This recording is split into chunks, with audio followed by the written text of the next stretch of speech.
Hi folks, we're looking at road transport and market failure, an important aspect of giving context to what we've been doing on market failure. So if you guys could turn to page 140, that's where we're starting. Just below the image that you've got a little bit of an explanation, and it tells you what road congestion is all about. Road congestion is an external cost. Because there's congestion, there's excess demand, there's overconsumption of road space. I think I've mentioned this before. When I'm driving to work, if there's rush hour, I'm taking up the person's space who's behind me. The person in front of me is taking up the space I want to go into. So there's congestion, and that congestion is not reflected in the price of motoring. The full social costs are not paid by the people causing the congestion the road uses.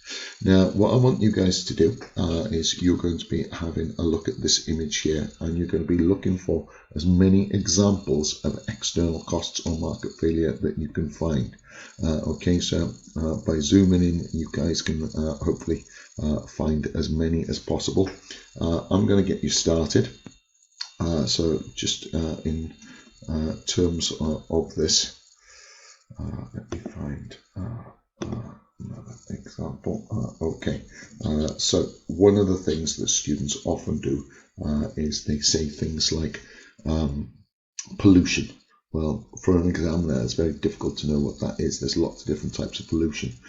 So in terms of noise pollution from the traffic, if you live in one of those houses, air pollution, so CO2 emissions, light or visual pollution. So obviously at night time, if there's all this traffic, all these car lights, again, that's going to create some form of light pollution. Okay, so what I want you to do, I want you to pause the video. You're going to take about 6 minutes, and you're looking for as many as you can. Some people will find 10, 12, 13, 14 different examples of externalities. Find as many as you can, and you can write it either in the space provided on the bottom half of page 140, or you can do a spider diagram. So 5 minutes, find as many as you can. Okay, away you go.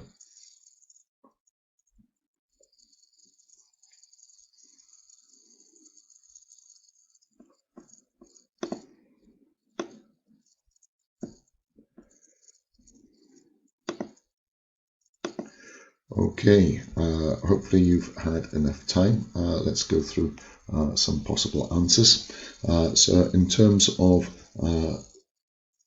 negative spillover effects, people might not want to live in such a place. So falling house values, if there's a fall in demand, where you have very busy traffic, you tend to get a rise in accidents.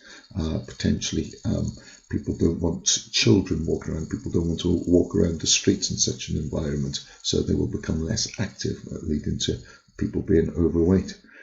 If you have a look at some of the vehicles there, you have the ambulance, you have the fire service, all stuck in traffic. Perhaps they can't get to emergencies, to crashes and so on, with potentially life-threatening consequences. Some of you may have picked up on there's an asthma centre. Asthma caused by the rise in vehicle emissions. So lots of things here. Did anyone pick up on single car users? So that being inefficient. Some of you who drive or learning to drive, or just awareness, may know that bumper to bumper traffic consumes more fuel than any other form of driving. So that again, when we have shortages of oil in the world, or oil's beginning to run out, obviously it's not going to last as long. You may get people suffering from road rage, honking their horn, getting angry. That must be an external cost. And note also the delivery vehicles. They have higher transportation costs, leading, if they've got higher costs, eventually that will feed through to higher prices in the shops. Also think about all the people who are delayed. So these are people going to school, people going to work, and as a result they will be less productive. Again, because of all the delays, there's going to be less footfall, less shoppers, and people getting late, so delayed bus services and so on, increased cost of road maintenance, etc. Okay, so I hope that's given you a good feel. Read quietly to yourself through those again, and just make sure that you're confident that you understand all those externalities. You will need these in future tasks. Okay, really important. Okay, let's push on. Now, what you need to do, you need to turn forward in your notes to page 143, and I'm just going to go through a couple of key areas of this. Okay, so what you guys need to understand, you need to look at private costs. What are the private costs of motoring? Okay, the sorts of examples that you guys should be able to come up with include looking at things like the cost of petrol, the cost of insurance, the cost of road tax, etc., etc., maintaining your car and so on. Now, in terms of external costs, okay, you guys are aware that external costs are imposed on others, those third-party spillover effects not reflected in the price. And in terms of the sorts of things that we're talking about, the different forms of pollution, congestion, noise, the delays that we've seen, and so on. Okay, so note we must know what private and external costs, and obviously social costs are the combination of the two. Why is traffic congestion a form of market failure? Well, it means that the market is failing to produce a desirable or efficient allocation of resources. Now, if we take this a little bit further, what is it? Well, it's clearly there's an external cost. There's that overconsumption, over demand of road space, which isn't reflected in the price of motoring. Full social costs are not paid by road users. Really, really important to understand that. Okay, at this point, what we're going to do is we are going to head towards page 141. Now, on page 141, if you guys could all move along to that. You guys have this question. Now, I've amended the form that you're looking at slightly, and I've got a question at the top. I've moved the skills tips from the bottom of the page up to the top. Let's have a little look at this. The question reads, with the aid of the data and using economic analysis, explain why road congestion has increased in recent years. And in terms of a skills tip, what I've told you to do, you've been given 4 different diagrams going down the left of your page. So use that data, focus on what has happened to demand for road space and why. Okay, because you know congestion is an overconsumption of road space. So what's happened to demand, what's happened to supply, and make a judgment on which has risen more to inform your conclusion on road congestion. Okay, so just in terms of that, just think about what the question asked. It asked you to use economic analysis, and I'm telling you in terms of a hint, really, that one of the key forms of analysis that we've looked at so far in the course is looking at demand and supply. So you know that road congestion means that there's overconsumption, that means there's too much demand. Okay, so why has that overconsumption increased in recent years? Okay, so what you have to do, you need to start to think about demand and supply in relation to each of the diagrams that you guys have got on the left hand side. So I'm going to help you out with the first one.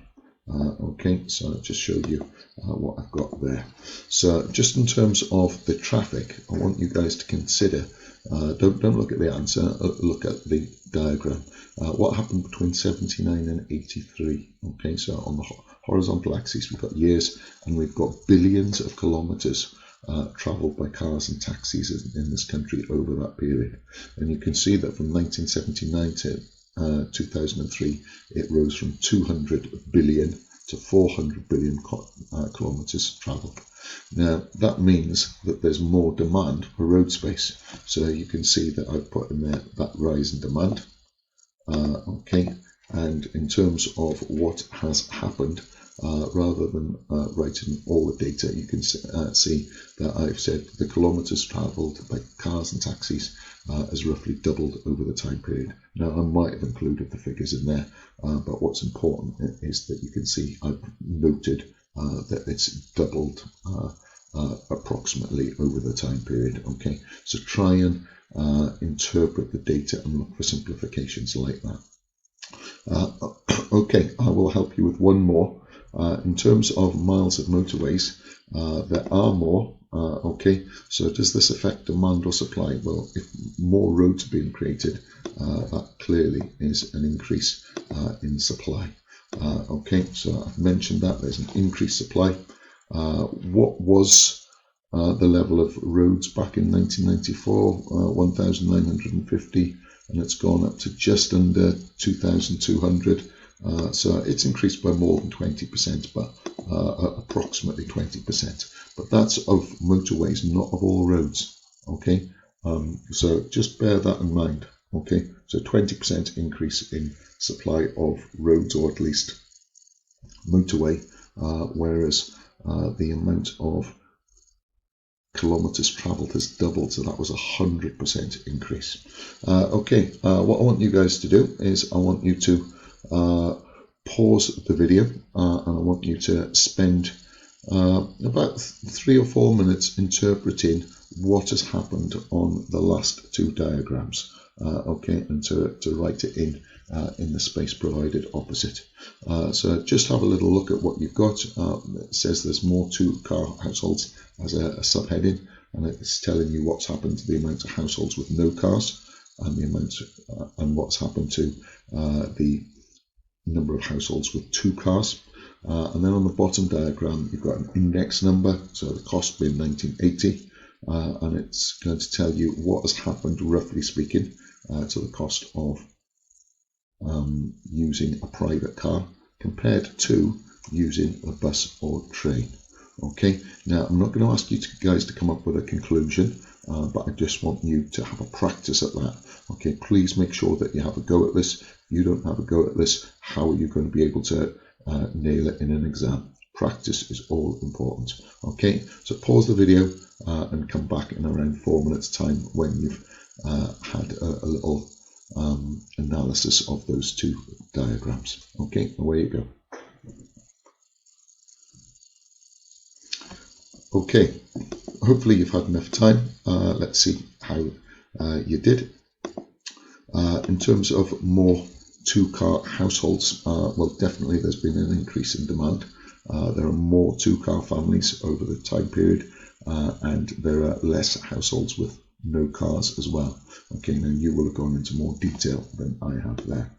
Now, in terms of what's happened to transport elsewhere, trains and buses, well, try and think about the economics.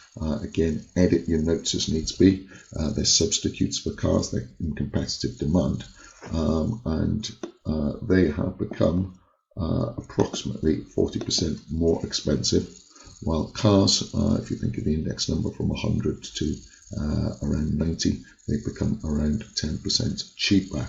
Okay, and all of this should have led to, I don't know if I wrote this, should have led to an increase in demand. There we go.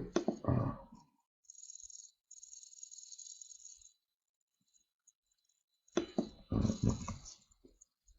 Maybe. So this has led to, pardon me, so that's led to a rise in demand. Okay, so just noting back what has happened. Okay, so we've had an increase in demand in road kilometres travelled, an increase in supply, but not as much. More cars, more two-car families. It's actually become cheaper in relation to other forms of transport that consumers could choose. So just in terms of a summary, let's go back to the question, why has road congestion increased? And this is the key. Okay, so I'm just going to highlight what I would include as a summary. The increased supply has not kept up with rising demand, and so because the increase in demand outweighs the increase in supply, it means an increased congestion.